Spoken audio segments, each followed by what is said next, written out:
वालिदैन अगर मरहूम हो जाएं या कोई और मरहूम, तो उनके लिए सिर्फ कुरान मजीद ही एक इसाले सवाब का ज़रिया नहीं है, सिर्फ नमाजें पढ़ के उनको हदिया करना ही इसाले सवाब का ज़रिया नहीं है, बल्कि कोई छोटा से छोटा अमल जो आप ज़िंदगी में रोज़मर्रा में करते हैं, आप उनको भी इसाले सवाब बना सकते हैं। मसलन आप एक तस्बीह दुरूद पाक की, अल्लाहुम्मा सल्ली अला मुहम्मद व आले मुहम्मद, आप ये हदिया कर दें। आप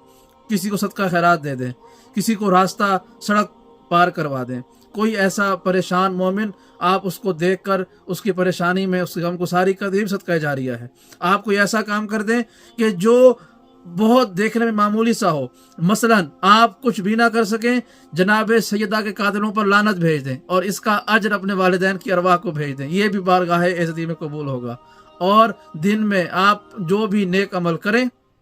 उसके बारे में आप ये रात को सोते हुए